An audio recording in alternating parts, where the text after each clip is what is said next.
maju terus pantang mundur. Di bawah langit senja mimpi-mimpi mencuat luhur. Kami pasukan Garuda. Sebagai sebuah tim, Indonesia kini benar-benar tak ubahnya selebritis papan atas yang banyak mendapatkan sorotan. Yap, atensi yang luar biasa itu sejatinya nggak hadir begitu saja. Jika sebelumnya Indonesia lebih dikenal sebagai bangsa sepak bola yang penuh masalah, walaupun sekarang juga masih ada sih, akan tetapi kini justru itu pelan-pelan berubah seiring meroketnya prestasi tim nasional. Dan khusus di timnas senior, progres itu sumpah beneran nyata adanya. Sehingga hal yang wajar jika beberapa media ternama di dunia pun gak henti-hentinya membuat berita soal timnas Indonesia. Apalagi setelah penunjukan Patrick Kluivert sebagai pelatih baru, tambah besar lagi sorotannya mengingat dia bagaimanapun adalah legenda sepak bola kelas dunia. Nah, melihat realita yang ada, mulai dari kontroversi sampai sensasi, wajar jika para tetangga pada ngiri sama Indonesia. Bahkan kemenangan Vietnam di Piala AFF seolah gak ada artinya juga karena beritanya tenggelam sama berita soal pemberhentian STY sampai penunjukan Patrick Kluivert sebagai pelatih anyar timnas Indonesia. Cita-cita membara terjalani jalan tak pernah henti berlari. Garuda di dadaku kini dan di abadi. Garuda terbang tinggi menembus langit biru. Harapan tak terhenti walau badai membiru. Dari Sabang sampai Merauke semangat menyatu padu. Bukan rahasia lagi kalau timnas Indonesia kini benar-benar jadi daya tarik tersendiri bagi media-media internasional. Bahkan FIFA aja sampai menyebut kalau Indonesia adalah tim paling seksi di kawasan Asia lantaran sorotan yang tiada henti mengarah kepada pasukan Garuda. Sehingga berulang kali kita bisa melihat akun sosmed FIFA memposting sesuatu yang khusus tentang Indonesia. Tentu saja itu semua terjadi tak lepas dari segala doa dan usaha yang dilakukan. Dan tak lupa peran supporter di sini juga sedikit banyak membantu membuat segalanya lebih jos gandos. Pokoknya sekarang berita soal timnas Indonesia jadi salah satu yang paling banyak dibahas khususnya di kawasan Asia itu sendiri. Di balik sangkar baja hati sembunyi embun pagi. Perjuangan sejati diukir di relung hati. Lawan semua rintangan tak kenal arti rasa letih. Jiwa-jiwa kuat bercahaya pada purnama gigi. Harum bumi pertiwi menyusup dalam darah juara. Gemuruh dalam dada cita-cita membara. Yap, sebagaimana kita tahu, kalau berita soal penunjukan Patrick Kluivert sebagai nahkoda baru timnas Indonesia membuat media-media besar internasional kini banyak yang menyoroti. Dan siapa yang mengira kalau penunjukan pelatih baru timnas Indonesia sampai masuk radar jurnalis kenamaan Fabrizio Romano. Padahal kalau dilihat-lihat dari sisi profil, kita itu apa sih? Kasarannya begitu. Bahkan untuk juara level Asia Tenggara aja nggak pernah. Apalagi juara Asia. Lawang sebelum ini aja jarang ikutan. Pun begitu Piala Dunia. Indonesia juga belum pernah lolos kecuali tahun 1938 yang ketika itu masih pakai nama Hindia Belanda. Sehingga momen-momen seperti ini harusnya bisa kita manfaatkan untuk menjadikan Indonesia sebagai bangsa yang sangat positif. Bukan malah sebaliknya, Kluivert diserang, pemain diaspora diserang. Lah dikira mereka nggak notice apa? Noh Mesilkers sampai bikin klarifikasi. Padahal dia sejatinya juga pasti merasa nggak enak dengan sikon yang ada. Perkara nggak bikin story soal STY sampai segitunya netizen ini. Malu woi malu. Kita boleh suka sama Shin Tae-yong dan kita wajib berterima kasih sama Shin Tae-yong. Tapi bukan berarti caranya gitu dong Bambang. Suka sebel deh kalau yang soal nyerang-nyerang pemain sendiri. Garuda terbang tinggi menembus langit biru. Harapan tak terhenti walau badai membiru. Dari Sabang sampai Merauke semangat menyatu padu. Kami pasukan Garuda meraih asa tertinggi. Tahu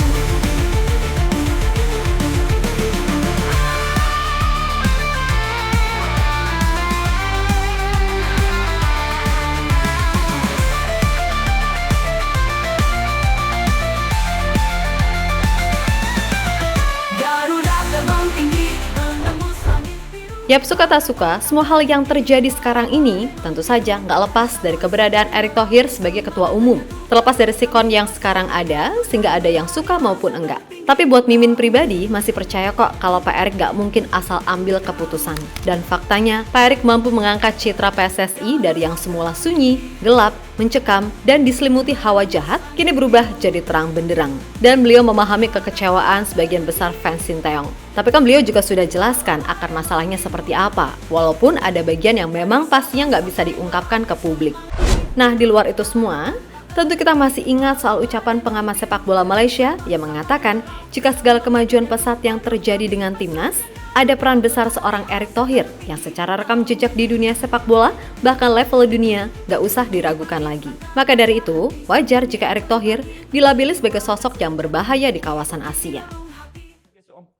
Penyokong harimau Melaya, kalau tanya aku, ancaman terhadap harimau Melaya, memang skuad dia sekarang ni, Marcelino Ferdinand, memang Asnawi, memang Shin Tae-yong, memang timnas dia yang players pool dia ada 60 ataupun 70 orang sekarang, memang bahaya.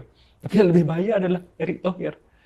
Kalau tak ada siapa di Malaysia yang boleh mengimbangi kebijaksanaan bola sepak dan kuasa dalam decision making dia di sana, mereka on course untuk meninggalkan kita jauh kalau kita tak Lebih lanjut, melihat segala yang terjadi, termasuk sorotan besar media-media internasional ke Indonesia, membuat tim Cahill mengakui pengaruh Pak Erick emang besar sekali. Apalagi soal pergantian pelatih di waktu yang krusial. Itu dinilai adalah langkah penuh resiko yang benar-benar berani dilakukan demi kemajuan timnas Indonesia. Nah, dengan semua hal tadi, wajar jika kita sekarang bisa berbangga diri punya ketua umum yang keren. Ketimbang mencari-cari terus kesalahan beliau, mendingan ambil yang baik-baik aja. Dan tanpa mengurangi respek kepada ketua sebelumnya.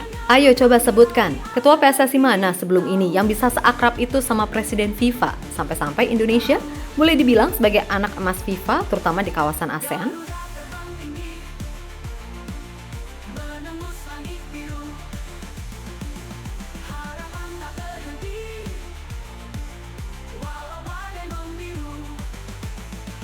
Dari Sabang sampai Merauke, semangat menyatu padu kami pasukan Garuda meraih asa tertinggi. Tahu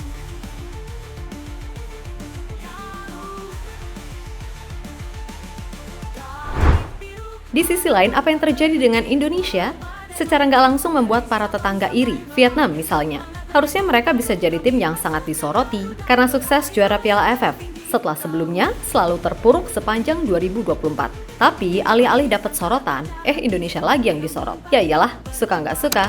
Faktanya, sosok Patrick Kluivert memang besar namanya. Jadi ya kali dilewatkan gitu aja sama media. Lagian lucu aja, juara AFF berharap disorot media besar. Ada, yang mending nyorot Indonesia lah, karena selain Kluivert, 2 asistennya juga nggak kalah mentereng. Jadi ya paket komplit harusnya, yang mudah-mudahan hasilnya juga bagus. berlari, Garuda di dadaku kini dan diabadi. Garuda terbang tinggi, menembus langit biru, harapan tak terhenti, walau badai membiru. Dari Sabang sampai Merauke, semangat menyatu padu kami pasukan Garuda meraih asa tertinggi. Tahu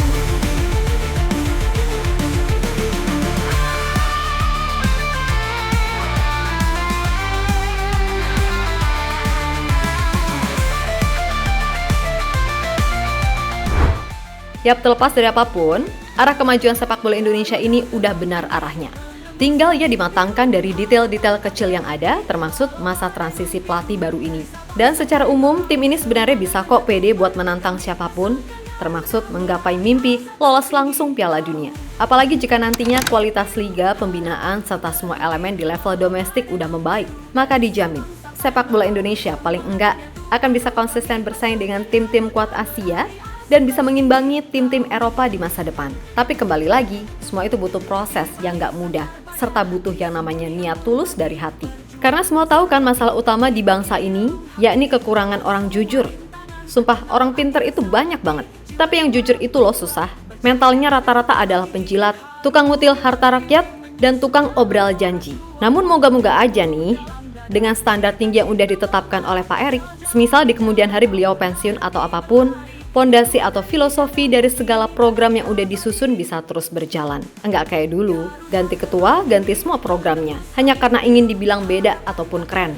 Halah, sumpah basi. Pokoknya apapun yang terjadi, sikap Mimin tetap sama. Yakni mengkritik apa yang perlu dikritik dan mengapresiasi apa yang bisa diapresiasi. Kan gitu. Dan buat tetangga, jangan bisanya cuma iri dan julid dong. Makanya, ayo belajar tumbuh bersama. Biar ke depan sepak bola ASEAN tuh nggak dipandang sebelah mata lagi. Lalu untuk semua fans timnas Indonesia, yuk dukung dan bersatu. Oke, kita Garuda. Garuda terbang tinggi, menembus langit biru, harapan tak terhenti, walau badai membiru.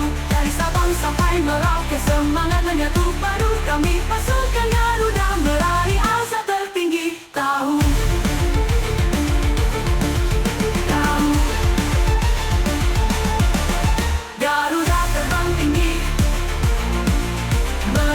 langit biru.